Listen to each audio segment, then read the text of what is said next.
This is WFYI News Now. It's January 23rd, and I'm Abriana Herron. On today's show, advocates in Indiana want more resources to help hungry people.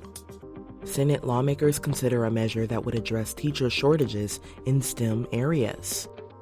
And Governor Mike Braun signed a series of executive orders that aim to make healthcare more affordable, accessible, and transparent, and to repair a system that he says pits hospitals and insurers against each other. The fact is, they're both complicit in a system that keeps the consumer not engaged with his or her own well-being, and especially how much it's going to cost when you need remediation. Those stories coming up. But first, as Indiana's affordable housing crisis continues to grow, one Indianapolis nonprofit aims to combat the issue through the upkeep and repair of current housing stock.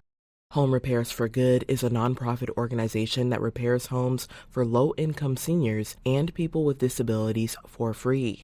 The goal is to maintain current housing stock so homeowners age in place. Lisa Cole is a director with Home Repairs for Good. She says the organization addresses various repair needs, including accessibility modifications, plumbing issues, and major yard cleanups. Repairs are one of the most affordable housing solutions, and yet sort of the de facto policy for addressing affordable housing is to build more new affordable housing. 77-year-old Peggy Bills says her home needed a lot of work done when she first called the organization. If you've been in a house 59 years and never had nothing done, you can imagine what it was like. Since then, the nonprofit has fixed the roof, replaced the siding, and repaired the gutters on her home. She says she is grateful for the assistance. Bills is looking to get a cracked window replaced and electrical repairs done in the future. In 2024, the organization completed over 700 repairs, serving nearly 400 homeowners. 7 in 10 Hoosiers served by the network of Feeding Indiana's Hungry say they skipped meals due to not having enough food. That's according to a new survey. Indiana Public Broadcasting's Tamoria Cunningham reports advocates with the network want more resources to help people access food. Emily Weichert-Bryant is the executive director of Feeding Indiana's Hungry. She says more than half of people served by the network of food banks were working in the past year. Most folks are working or are trying to, but it's just a lack of resources. If you don't have money to buy the food you need at the grocery store, there's not a lot of other places to go. Weichert-Bryant says nearly 2/3 of households in the survey say they don't currently participate in the state's Supplemental Nutrition Assistance Program.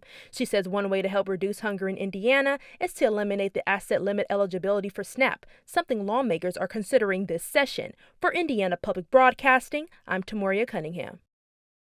Senate lawmakers are considering a measure that would address teacher shortages in STEM areas. As Indiana Public Broadcasting's Kirsten Adair reports, the bill would allow individuals with certain types of STEM bachelor's degrees and some teaching credits to receive an initial practitioner license. Eligible individuals must have at least a 2.5 GPA and a bachelor's degree in science, technology, engineering, or math. They must also have at least 9 academic credits in certain teaching courses. Senator Spencer Deary is the bill's author. He says the requirements are similar to majoring in STEM and minoring in education. Students must still spend time in a classroom and take a licensing test. And then upon graduation, you are a licensed teacher.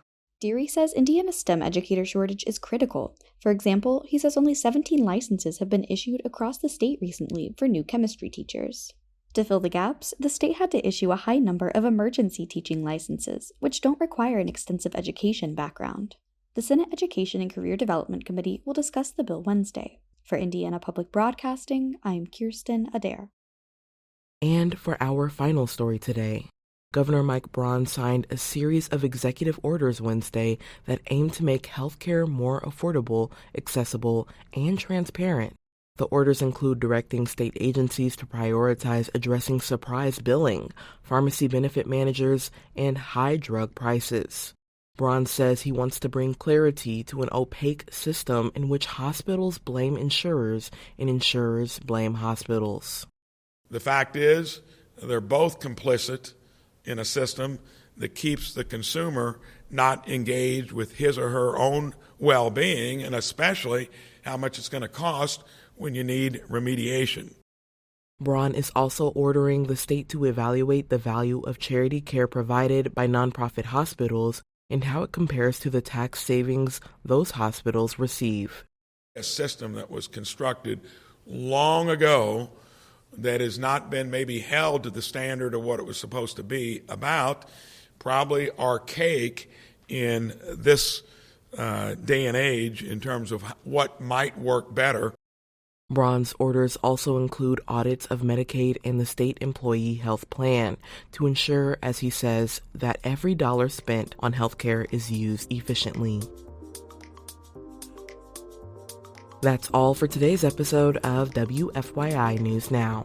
Our podcast is produced by Drew Daudelin and Zach Bundy, with support from the news team at WFYI and public media journalists across the state. Our news director is Sarah Neal-Estes. Kendall Antron produced our music, and I'm your host, Abriana Herron. If you like today's episode, remember to subscribe and share, and follow WFYI on Instagram, TikTok, Facebook, and YouTube to check in on our newsroom throughout the day. Thanks for listening. We'll be back tomorrow.